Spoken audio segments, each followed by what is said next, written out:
A fully finished apartment building went up in less than 29 hours. Not the frame, not the skeleton, the whole building.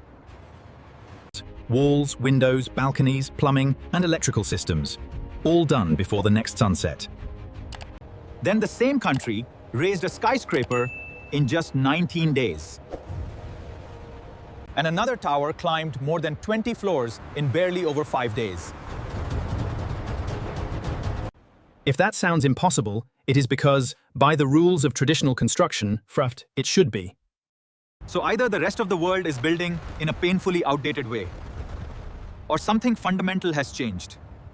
And what makes this even crazier is that the man behind it was not an architect.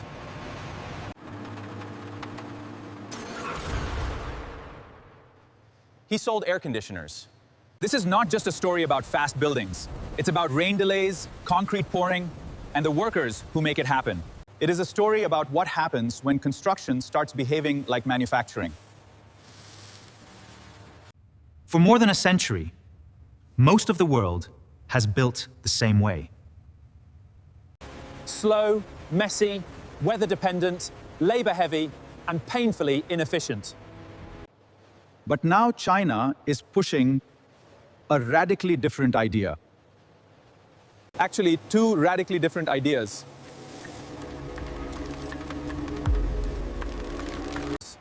One stacks buildings like giant Lego sets. The other prints homes while you sleep. If these systems scale, they could change housing, disaster relief, and the entire economics of construction. The modern version of this story begins in 2008. An earthquake tore through Sichuan province and exposed the brutal weakness of conventional concrete at scale. Schools folded, hospitals failed, entire apartment blocks came apart in minutes. And one businessman could not stop thinking about what he had just seen. Concrete is strong until it fails. It is heavy, rigid, and under extreme force, it can fail catastrophically. He had built his success in air conditioning, not in construction. But after the earthquake, he asked one question that changed everything. Why are we still building this way?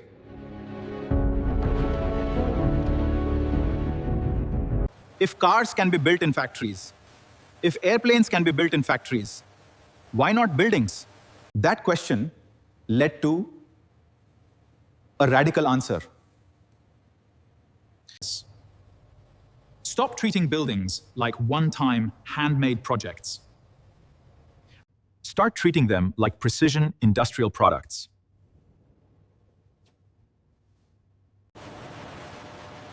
Broad Group's solution was to move almost everything inside the factory. Not just the structure, the actual building parts, finished walls, wiring, plumbing, ventilation, windows, balconies. Each module leaves almost like a finished room. Then the pieces are delivered to site like giant flat-pack architecture. Cranes lift them, bolts lock them. The structure rises floor by floor. That changes the site from a construction zone into an assembly zone. No wet concrete, no waiting for slabs to cure, no weather stopping the whole process. Traditional construction is chaos in the open air. This is controlled production. And because everything happens in a factory, quality control changes completely. You are not hoping the part fits. You already know it does.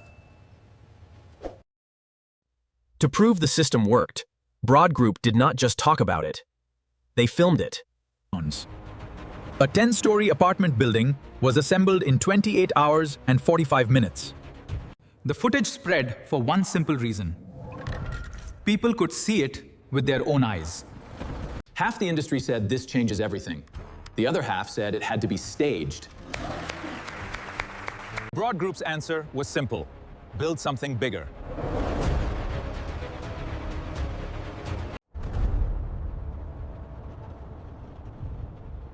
That bigger proof was Mini Sky City.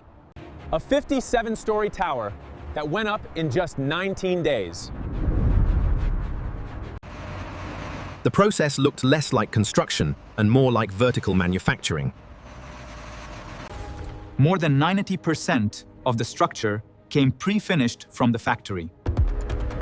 Workers on site were not inventing the building. They were positioning and locking it together. At peak speed, the tower averaged roughly 3 floors every single day. The process also removed an estimated 15,000 truck deliveries of wet concrete. That is not a small efficiency gain. That is a total rewrite of site logistics. After that, modular construction no longer looked like a gimmick. Then came another proof point: a 26-story tower in just over 5 days. With only about 100 workers on site, the old labor assumptions started to collapse. Labor intensity had shifted upstream into manufacturing. And once people were actually living inside these buildings, the debate changed. The question stopped being, can it be built this fast? And became, can it be trusted? This is where the story gets even more surprising. Broad Group argued that speed did not come at the expense of strength. Steel behaves differently under stress. Concrete resists until it cracks. Steel can flex and recover. That difference matters when the ground starts moving. If these performance claims hold at scale, the real breakthrough is not just speed, it is survivability. But modular stacking is only half the story. Because another Chinese company pushed a different construction revolution. Instead of stacking modules, Winsun started printing buildings. A machine follows the file, lays the material, and raises the structure layer by layer. And in one run, Winsun produced 10 houses in 24 hours.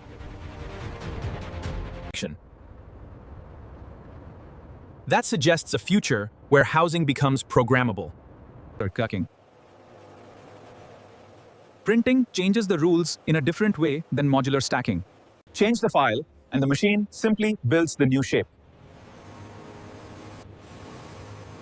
Complexity becomes cheaper when the machine does not care whether the wall is straight or curved. That opens powerful possibilities for disaster relief, emergency housing, and remote development.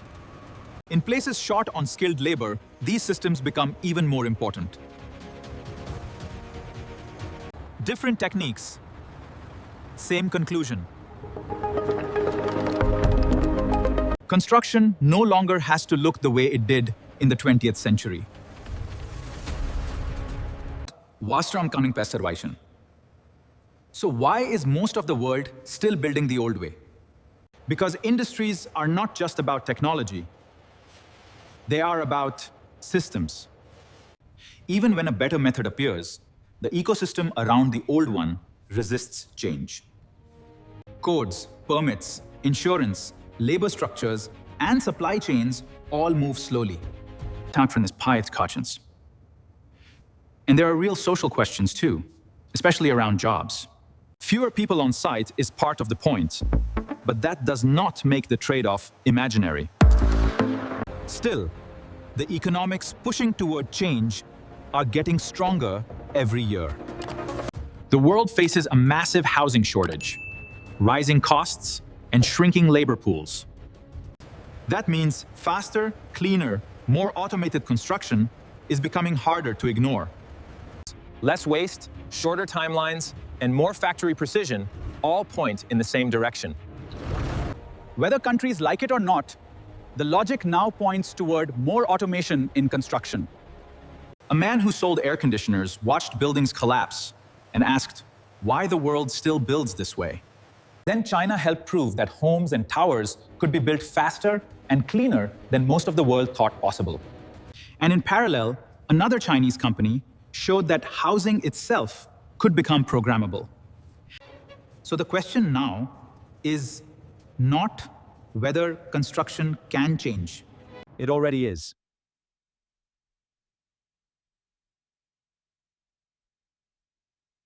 The real question is how long the old way survives. Because the future of construction may belong to systems that build faster, cleaner, and stronger all at once. For the people who need homes, the difference is not theoretical. It is life-changing. The only thing left to figure out is how fast the rest of the world catches up. Would you actually live in a building assembled in under 29 hours?